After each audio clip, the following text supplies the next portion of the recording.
Welcome to another awesome recap, this time The Crown Season 5. Elizabeth realizes her age is catching up with her but is happy to be traveling on Britannia, the royal yacht. Meanwhile, Charles is on a so-called second honeymoon with Diana and his kids in Italy. Charles and Diana are hardly getting along, and they are joined by Charles's friends and family.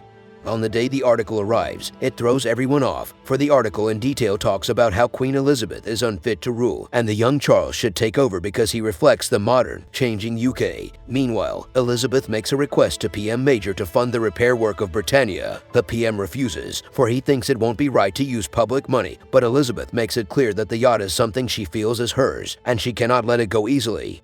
Philip learns of the death of his godson's daughter due to cancer. Philip ends up meeting Penny instead of Norton, who shows him an old carriage that is of no use. Philip takes it up as a challenge, refurbishes the carriage, and introduces Penny to carriage driving. She develops a liking for it, and Philip starts spending more time with her. Meanwhile, an estranged Diana is approached by an author for a book where they need to know the story from her end. The catch is that her name as a source won't be mentioned, and she can wholeheartedly deny the claims mentioned in the book. Philip is made aware of the book by Penny, and he makes sure to visit Diana to tell her to do the right thing. Philip is an old school man who understands Diana's situation, for just like him, she is also an outsider who became a part of this family.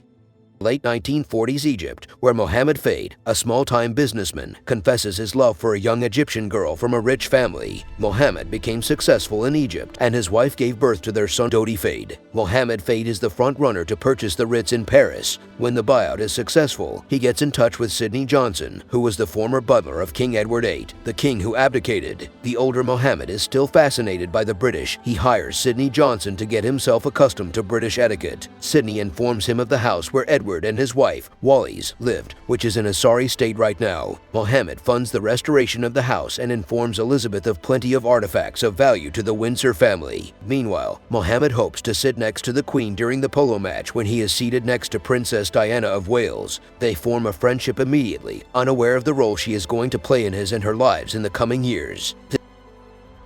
Princess Margaret receives a letter from Peter Townsend, who requests to meet her at a formal engagement in London. They both meet and reminisce about their past and the love they shared. Margaret always felt she and Peter were meant for each other and held it against her sister for not standing up for her sibling in times of crisis.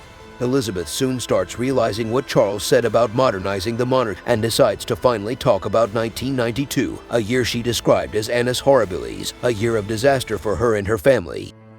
Elizabeth finally announces the separation of Diana and Charles. The news is made public by the PM and the royal family, as Charles finally feels liberated from the burden of his marriage to Diana.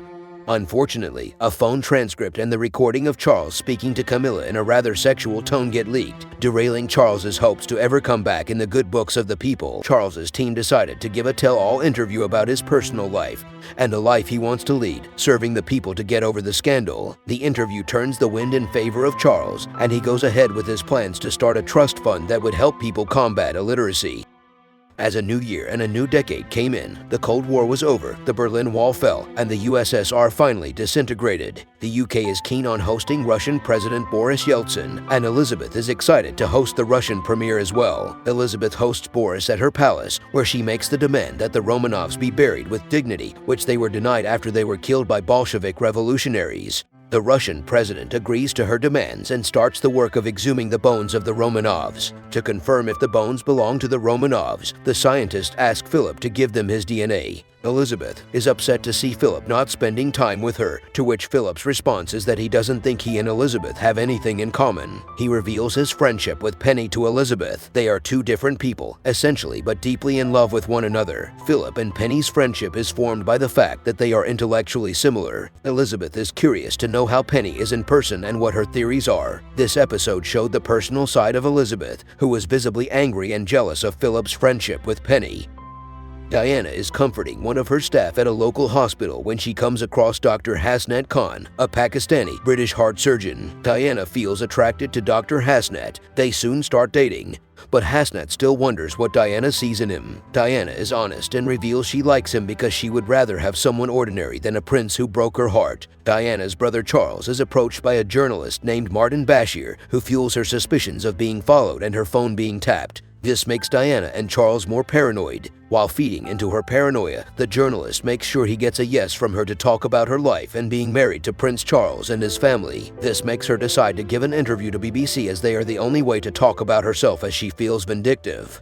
Diana informs the Queen of the interview, and the country is not ready for what she has to say about her former family. Diana goes out all guns blazing, making sure she takes down Charles and his family with it. Charles is again let down by his estranged wife, for she claims he is unfit to be king of the country. Elizabeth, since the explosive interview given by Diana to BBC, agrees to grant permission to Charles and Diana to file for divorce. Charles is keen on getting out as soon as possible, but Diana is hell-bent on the demands she puts forward and makes sure they are met. Court finally signed their divorce papers. Charles is relieved, while Diana is still very lonely. Charles can finally talk to her without being angry or anxious, and so can Diana. They talk about mistakes they made, which blows up into an argument.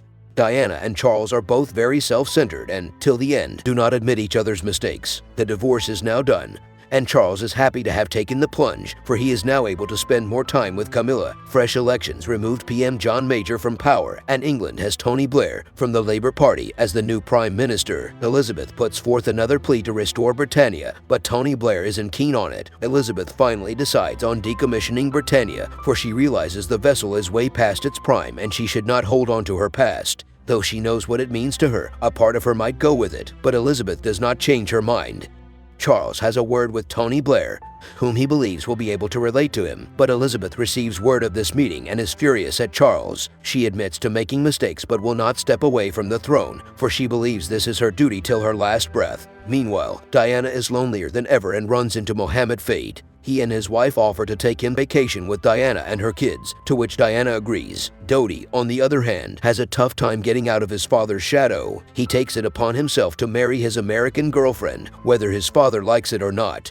The Crown Season 6 would surely showcase the departing of the famous royal who is still talked about and remains relevant till date. Thanks for watching this recap. Enjoy Season 6.